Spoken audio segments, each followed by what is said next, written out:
Assalamualaikum warahmatullahi wabarakatuh. Perkenalkan, nama saya Dina Khairatul Jannah dengan NIM 201110501025.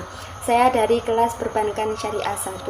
Di sini saya akan menjelaskan tentang prinsip-prinsip ekonomi. Sebelum saya menjelaskan tentang prinsip-prinsip ekonomi, saya terlebih dahulu menjelaskan tentang definisi ekonomi secara konvensional.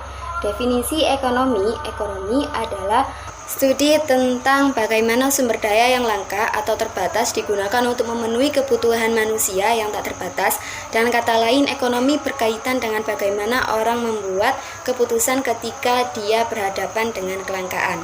Yang kedua yakni definisi ekonomi menurut syariah atau Islam, sebuah cabang ilmu yang membahas dan mempelajari tentang perilaku manusia dalam memenuhi kebutuhannya dan memuaskannya untuk mencapai falah berdasarkan pada prinsip-prinsip dan nilai-nilai Al-Quran, Sunnah, Ijma, dan Qiyas. Di sini saya akan menjelaskan yakni prinsip-prinsip ekonomi secara konvensional. Prinsip-prinsip ekonomi menurut George Mankiw, yang pertama yakni orang-orang melakukan trade-off. Yang kedua yakni biaya atas sesuatu padahal apa yang kita serahkan untuk mendapatkannya. Yang ketiga yakni orang yang rasional selalu berpikir atas margin. Yang keempat yakni orang-orang akan merespon insentif.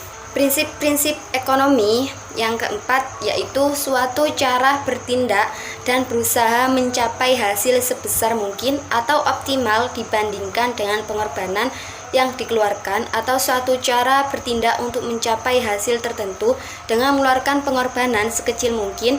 Istilah lain yang berhubungan dengan prinsip ekonomi adalah efisien. 5 yakni ciri-ciri orang yang menerapkan prinsip ekonomi. Yang pertama, bertindak rasional, menentukan kebutuhan sesuai dengan keadaan, menyesuaikan pengeluaran dengan pemasukan yang ada dan berpikir untuk masa depan. Yang kedua yakni bertindak dan berpikir ekonomis.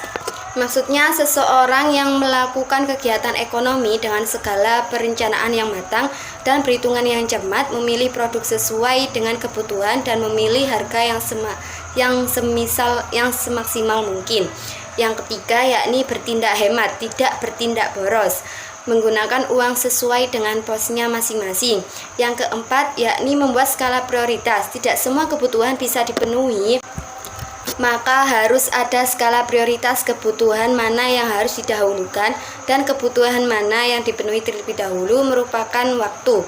Yang kelima yakni bertindak dengan memakai prinsip cost and benefit. Artinya biaya yang kita keluarkan harus sebanding dengan manfaat yang diperoleh. Yang keenam yakni prinsip-prinsip ekonomi syariah atau Islam. Yang pertama, pengendalian harta individu. Harta individu harus dikendalikan agar terus mengalir secara produktif. Yang kedua yakni distribusi pendapatan yang inklusif. Pendapatan dan kesempatan didistribusikan untuk menjamin inklusivitas perekonomian bagi seluruh masyarakat. Yang kedua yakni optimalisasi bisnis atau jual beli dan berbagi resiko. Ekonomi syariah menjunjung tinggi keadilan dan menekankan berbagai hasil dan resiko atau risk sharing. Yang keempat yakni transaksi keuangan terkait erat sektor real. Ekonomi syariah mensyaratkan bahwa setiap transaksi keuangan harus berdasarkan transaksi pada sektor real. Menurut prinsip dasar ini, transaksi keuangan hanya terjadi jika ada transaksi sektor real yang perlu difasilitasi, hanya terjadi jika ada transaksi sektor real yang perlu difasilitasi oleh transaksi keuangan.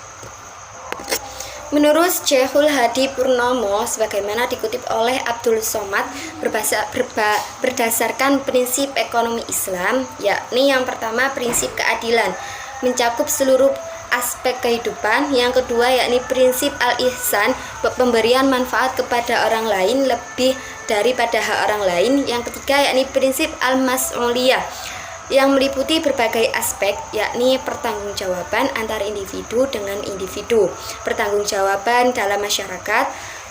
Manusia dalam masyarakat diwajibkan melaksanakan kewajibannya demi terciptanya kesejahteraan anggota masyarakat secara keseluruhan.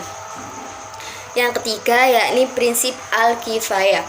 Tujuan pokok dari prinsip ini adalah untuk membasmi kefakiran dan mencukupi kebutuhan primer seluruh anggota dalam masyarakat. Yang kelima yakni prinsip keseimbangan atau prinsip wasatiyah.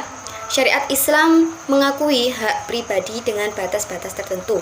Yang terakhir atau yang keenam, yakni prinsip kejujuran dan kebenaran. Prinsip ini merupakan sendi akhlak karimah. Prinsip ini tercermin dalam prinsip transaksi yang dilarang. Akad transaksi harus tegas, jelas, dan pasti. Berikut itu saja penjelasan dari saya. Mohon maaf bila ada kekurangan. Wassalamualaikum warahmatullahi wabarakatuh.